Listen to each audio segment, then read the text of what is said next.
Living in the new earth means letting go of previous beliefs that no longer support you. Those could be beliefs you have about yourself, other people, or the world in general. Connecting with God or source through your theta brainwaves is one way to clear those limiting beliefs. Michelle Ann Phillips is a theta healing practitioner who is also part of our care community. We're talking about getting into theta. And Michelle, in the past, we've talked about one of the benefits of getting into theta is the ability to clear limiting beliefs. I would love to have your take on the specifics, like how do you actually clear these beliefs? What's been your experience and, what do you teach others? Okay. So what we're taught in the Theta Healing courses is that there's 4 belief programs or 4 levels of beliefs, right? So we have our core level, which is everything we've learned from age 0 to 7, and they're stored in the frontal cortex. Then we have our genetic level, which is like all of our ancestors and the traumas that they've been through that get stored in our body. And typically when we witness changes there, we'll see it in like the pineal gland in the morphogenetic field. And then we have the history level, which is like collective consciousness of different times and places that you may have been past lives, if you believe in that, like all of those things, right? So the collective consciousness of the different times that you've been around. And then there's your soul level, which is all that you've ever been, all that you ever will be, like the infinite you, right? So everything that has been experienced. So typically, these beliefs can be found by looking at certain patterns in your life. Like you're like, I deserve to be rich. Well, if you're living in poverty, obviously you don't believe that, right? So we would find out, well, why don't you believe that? And it could just be a genetic program. Like, for example, I had a client the other day who grew up in communism. So we got her to muscle test this and that I have permission to have money. And it was a no.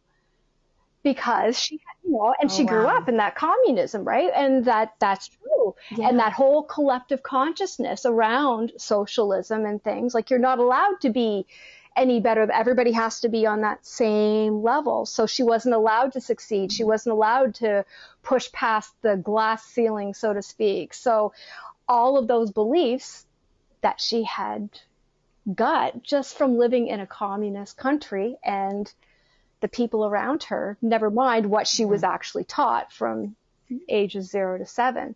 So if there's something in your life that feels out of place or you're not seeing the desired results, if it's your health, your relationships, your bank account, then there's probably some sort of belief that you may not consciously believe, but remember that's the 5%, but you got that 95% of you that is on those other levels, and not to mention what we've heard has been done to humanity from the cabal and these other forces, like how all the programming and implants and overlays.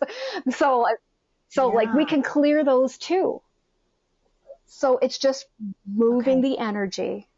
And when I find beliefs, I don't get upset about them anymore. I've changed that because now I know that I can change it like that. What about limiting beliefs coming back? Okay. So we've cleared them, but they reared their ugly head again somehow. Right. So oftentimes we hang on to beliefs because they're serving us on some level. For example, if you have somebody who's sick and on disability, well, if I get healed, I'll lose my disability. Check.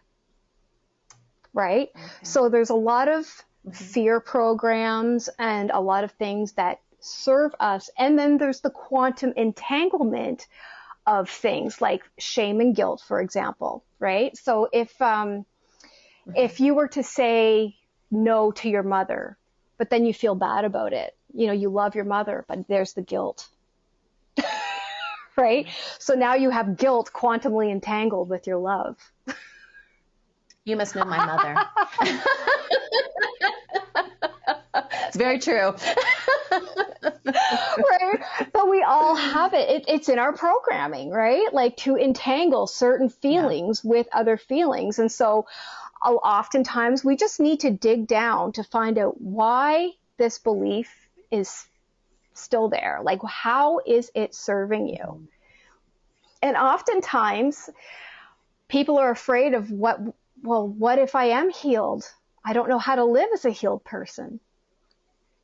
If all of a sudden $1 million dropped into my bank account, that sounds wonderful, but oh my gosh, what's that level of fear that pops up in there? What's the worst thing that can happen? And immediately you might think, oh my God, nothing. But, there's the tax man. And then there's, you might have some relatives coming out of the woodwork wanting handouts, or maybe everything you ever worked for was taken away by somebody else. And so you believe that if you get something good, it's only going to be taken away from you, right? So there's so many different levels of belief that we have created within ourselves. That is why a lot of them can be a little stubborn. But the good news is once we get to those bottom beliefs, then you're good.